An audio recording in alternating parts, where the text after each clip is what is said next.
यहाँ देखिए क्वेश्चन है द्विघात समीकरण x square plus 7x plus 10 बराबर 0 के मूल ज्ञात करें। ठीक है, देखिए क्वेश्चन 2017 में क्लास 10 के परीक्षा में पूछ चुका है। ठीक है, सबसे पहले देखिए मूल ज्ञात करने का मतलब क्या है, द्विघात समीकरण है यानी x का मान आपको क्या करना है, निकालना है। तो देखिए द्विघात समीकरण यानी कि x का जो मान निकलेगा कितना निकलेगा, 2 निकलेगा। यहाँ पे देखिए x का क्या है, स्क्वायर है यानी x का मान कितना निकलेगा, 2 निकलेगा। इसको हम बनाएंगे गुणनखंड विधि द्वारा। तो गुणनखंड विधि द्वारा कैसे बनाते हैं, इस एक्स स्क्वायर में जिस संख्या से गुणा रहता है, ठीक है, तो देखिए यहाँ पर केवल एक्स स्क्वायर है। जब भी यहाँ पर केवल एक्स एक्स स्क्वायर रहेगा तब क्या कीजिए, केवल ये देखिए पहला पद, दूसरा पद, ये तीसरा पद, तीसरा पद को बांटेंगे। तीसरा पद को क्या करेंगे, बांटेंगे। जब यहाँ पर केवल एक्स स्क्वायर हो तो केवल तीसरा पद को बांटेंगे।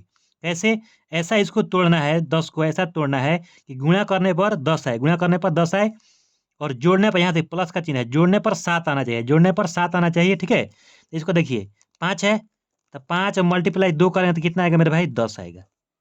ठीक है, और 5 में जब 2 को जोड़ेंगे, 5 में जब 2 को जोड़ेंगे तो कितना आएगा, 7 आएगा। और फिर 5 में जब 2 से गुणा करते कितना होगा, 5 दूनी 10 हो जाएगा। ठीक है, यानी गुणा करने पर 10 आना चाहिए और जोड़ने पर 7 आना चाहिए। ठीक है, अब यहाँ पर हम क्या करेंगे, एक्स लगा देंगे, दोनों में क्या करेंगे, एक्स लगा देंगे, क्योंकि यहाँ पर 7x है।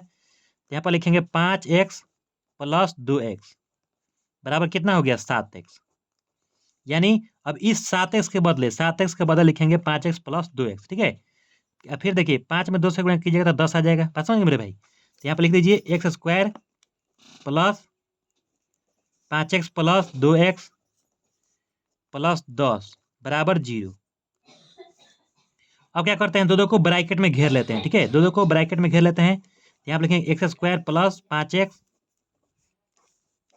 प्लस 2x प्लस 10 बराबर 0।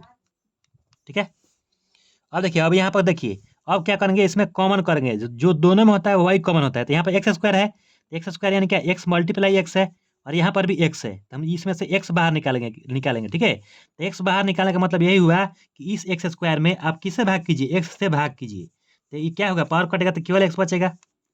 फिर प्लस 5x में जब एक्स से भाग करेंगे, 5x में किससे भाग करेंगे, एक्स से भाग करेंगे, तो एक्स से एक कट देते हैं, यहाँ पर कितना बचेगा, 5 बचेगा।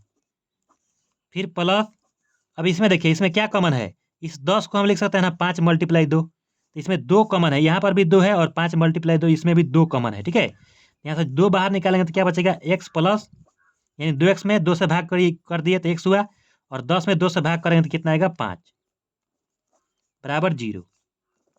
अब देखिए एक्स प्लस 5 यहाँ पर भी, एक्स प्लस 5 यहाँ पर भी। ठीक है, जब दोनों तरफ एक्स प्लस 5 है यहाँ पर, इसका चिन्ह मेरे भाई दे दीजिएगा, तो एक्स प्लस 5 और एक्स प्लस 5 दोनों में से एक को कॉमन कर लेंगे। ठीक है, तो यहाँ से देखिए एक्स प्लस 5 को एक कॉमन कर लिए, और यहाँ पर एक्स है, यहाँ पर प्लस 2 है, तो यहाँ पर लिखेंगे एक्स प्लस 2 बराबर 0, लिख दिए। और बारी बारी से दोनों का क्या करेंगे, 0 के बराबर। देखिए यहाँ पर लिखेंगे एक्स प्लस 5 बराबर क्या, 0, तो एक्स बराबर कितना आएगा, 5 प्लस में इधर जाएगा तो क्या होगा, -5। और यहाँ पर एक बार देखिए एक्स प्लस 2 को किसके बराबर करेंगे, 0 के बराबर, तो यहाँ पर एक्स बराबर कितना, -2। ठीक है, तो यही दो शून्य का निकला, एक्स बराबर -5 और एक्स बराबर -2, यही हुआ आपका आंसर। धन्यवाद। अगर आप मेरे चैनल पर नए हैं तो मेरे चैनल सब्सक्राइब कर लीजिए, बेल आइकन को दबा लीजिए।